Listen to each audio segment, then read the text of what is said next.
Ce livre, L'amour sous algorithme, c'était aux éditions La Goutte d'Or. Pauline. Oui, c'est un livre à mi-chemin entre le journal intime et l'enquête journalistique. Vous vous mettez complètement à nu. D'ailleurs, vous ne vous cachez pas derrière un pseudonyme. Et vous partez depuis le début, c'est-à-dire au lendemain d'une rupture amoureuse. Vous décidez de vous inscrire sur Tinder en même temps que dans une salle de sport, histoire de changer de vie un peu. D'ailleurs, vous le dites, vous rêviez d'avoir la vie que mènent les personnages dans Sex and the City. À 32 ans, Tinder aurait pu être l'outil parfait. Sauf que ça va être très différent. Alors au départ, les matchs s'enchaînent.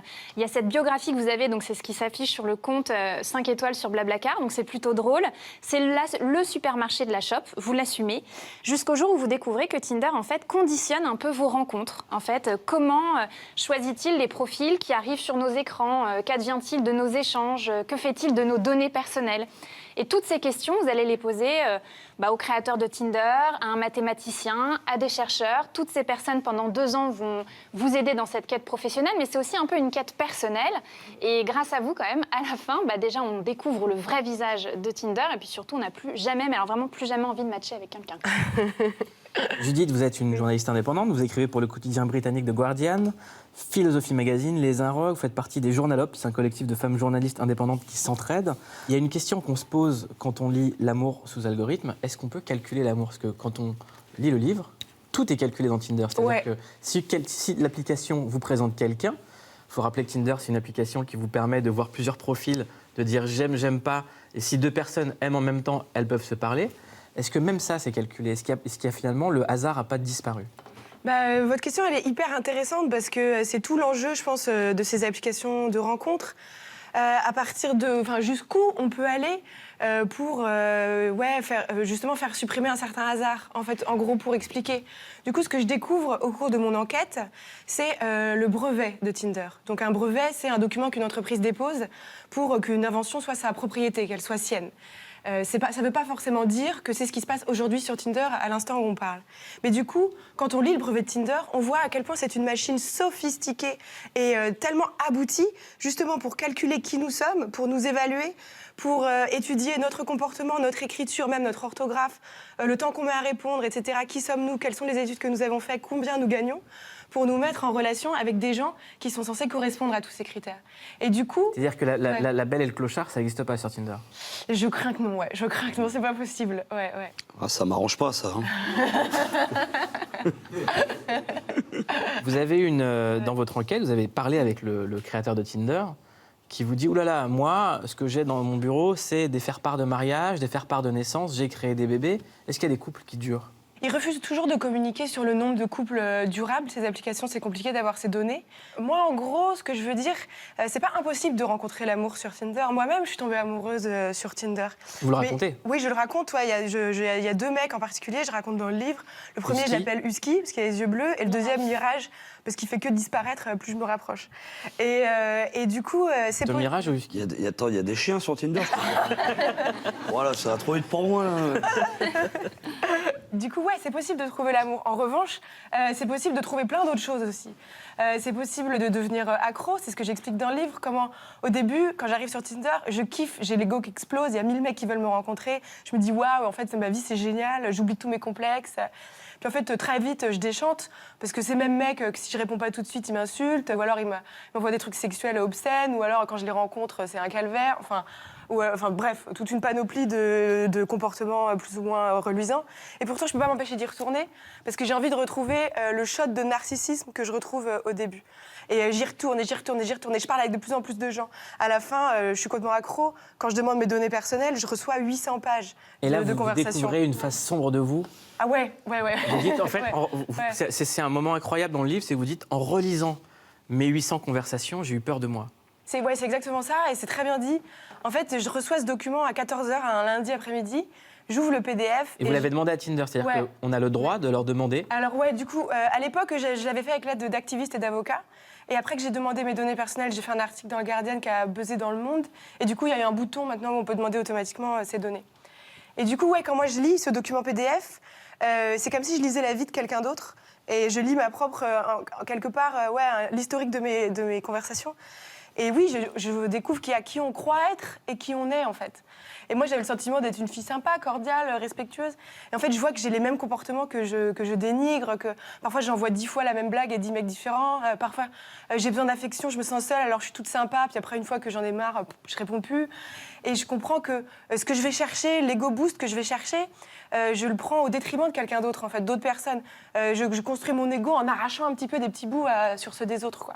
Est-ce qu'on peut croire encore en l'amour quand on voit que tout est calculé, que tout est froid, que si quelqu'un vous quitte, vous pouvez le remplacer dans la soirée? D'autant plus, je dirais. Vous parlez aussi des gens qui font la compète. Ouais, complètement. Oui, il y a 2 trucs. Je rencontre une jeune femme dans mon enquête qui, pour moi, à mes yeux, quand je vais la voir, je me dis ça va être la grande gagnante de Tinder. Elle est superbe, elle correspond à tous les canons de beauté, elle connaît tous les codes, elle a 5000 followers sur Instagram. Et elle aussi, elle pète les plombs sur une Tinder. Elle se fait passer pour une prostituée parce qu'elle veut voir jusqu'à combien les mecs sont prêts à payer pour la rencontrer. Elle collectionne les matchs, etc. Elle aussi, elle devient complètement accro à son propre ego, quelque part. Et tout ça, en fait, moi, ça me fait encore plus croire à l'amour, parce que j'ai l'impression que ça n'a jamais été aussi compliqué, quelque part. Ça n'a jamais été aussi facile peut-être de coucher, et jamais été aussi compliqué de tomber amoureux. Et pourtant, on continue, malgré tout, tous à tomber amoureux. Et c'est là où je me rends compte, en fait, que, au contraire, ça m'y fait croire d'autant plus, parce qu'on continue finalement quand même à s'aimer les uns les autres, alors que j'ai l'impression qu'on nous pousse pas tellement dans cette direction. Quel souvenir, Alban, de Tinder? Ouais. Je suis allé, mais ouais, non, ça m'a saoulé. Non, mais c'est que après, je comprends, mais rien de tel qu'une rencontre avec quelqu'un en pull ou en physique. En vrai, parce que des fois, ça va te prendre beaucoup de temps sur l'application et quand tu rencontres la personne en vrai, tu repars à zéro, tu as l'impression de ne pas parler à la même personne. Donc, non, je ne veux pas être un bon commercial pour Tinder. Vous êtes toujours sur Tinder? J'y suis, j'ai toujours l'appli pour suivre en tant que journaliste, mais j'avoue personnellement, là, j'ai donné moi à Tinder. Ouais. Et cette fameuse note de désirabilité, parce que vous l'avez cherchée pendant toute l'enquête, c'est parce que Tinder nous accorde des notes en fonction de nos images et de nos matchs. Enfin, c'est quand même assez dingue. Est-ce que vous de pensez si on est désirable ou pas? C'est ça, en fonction moi, je crois de que à j'étais quoi à on ressemble, 98. en fonction des gens qui Si nous ma mémoire est bonne. matchent aussi. J'ai demandé le PDF. Incroyable, ça c'est jamais vu. C'est du Du jamais coup, vu. ouais, en fait, l'idée du livre commence quand je découvre qu'on a une note secrète de désirabilité. Et moi, le concept, quand je découvre ça, me révolte. Ouais, c'est dingue. Et en plus, vient faire écho, ce que j'explique dans le livre, à moi, des grandes insécurités que je traîne depuis l'enfance. Ça me rappelle quand j'étais au collège, qu'il y avait un mec de ma classe qui avait noté toutes les filles de la classe. Et moi, j'avais eu 5 sur 10, je m'en souviens, parce qu'il avait dit on va lui mettre la moyenne parce qu'elle est sympa, mais en vrai, elle est grosse. Et je me souviens de ce mec, il s'appelait Tristan. Et du coup, je regarde mon téléphone. Tristan? Voilà, regarde, bien fait pour toi. Et je me dis, j'ai Tristan dans mon téléphone, en fait. Il Vraiment, me c'est suit. Tristan Tinder. Voilà, Tristan, c'est quoi. ça. Je me dis maintenant, c'est le même état d'esprit avec moi en permanence. Et donc, l'objet du livre, c'est de partir à la recherche de cette note de désirabilité. Aujourd'hui, on est noté partout. Oui, sur Uber, À partir sur du Tinder, moment où c'est vous ça. allez commander de la bouffe, une voiture, même aller sur un réseau social, vous êtes noté en fonction des pubs qui vous intéressent. On est tout le temps noté. Donc, Tout le temps, évalué. c'est pas un lièvre que vous soulevez, on le sait tous. Bah oui, mais alors moi, je trouve qu'il y a une différence quand même entre... Enfin, après, c'est mon opinion, entre être noté Maintenant, sur on peut Uber... vous dire Ouais. quelle assurance vie on va vous vendre quand vous aurez 50 ans en fonction de ce que vous avez acheté, de ce que vous avez mangé. Ouais, mais justement, moi, je trouve ça révoltant, moi. Et encore plus d'un point de vue, si c'est sur ce que considère Je suis pas en train de vous dire que je trouve ça cool, je suis en train de vous dire qu'on le sait.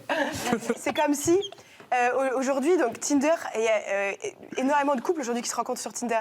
Et c'est comme si j'allais dans une fête, on m'avait donné une note par rapport à mon potentiel désirabilité, et que quand je rentre dans le salon de la fête, tous les mecs qui sont considérés comme trop beaux pour moi, ou trop moches pour moi, ou trop riches pour moi, ou trop pauvres pour moi, paf, on les dégage, et j'ai même pas le droit de les voir. Mais c'est bien ce que je dis, la Oui. belle et le clochard, ça n'existera plus. Ah, c'est terminé. Enfin, ouais, c'est ça. Le truc, c'est que l'immense majorité des utilisateurs de Tinder, quand ils créent un compte, ils pensent aller sur une application de géolocalisation, de drague géolocalisée. Est-ce qu'on peut parler Ouais. de sociolocalisation? C'est-à-dire que les classes c'est un- sociales ne se mélangent pas. C'est très intéressant. La première chercheuse à avoir mis la main sur ce brevet de Tinder qui décrit ce système, elle parle d'un conditionnement patriarcal de la sociabilisation. Et je pense qu'elle serait d'accord avec cette idée de parler de sociolocalisation. Ouais. Ben, c'est juste que c'est du fichage, en fait, en quelque sorte. On leur donne tellement de données personnelles qui vont faire se rencontrer des gens qui cochent les mêmes cases. Mais souvent, dans la vie, on se rend compte que c'est des gens totalement différents qui vont finir en couple. Et en fait, Tinder ne permet même plus ça parce qu'ils ont mercantilisé l'amour. En fait, c'est ça que vous dites. Bah en fait, moi, je me demande si on est des Sims quelque part pour ces applications-là, qu'on peut mettre ici ou là, qu'on manipule en fonction des infos. Et je me demande comment est-ce qu'on peut garder un peu de liberté ou d'autonomie, quoi, si on a envie de vivre avec son temps et pour autant essayer d'aller à la rencontre des autres, quoi.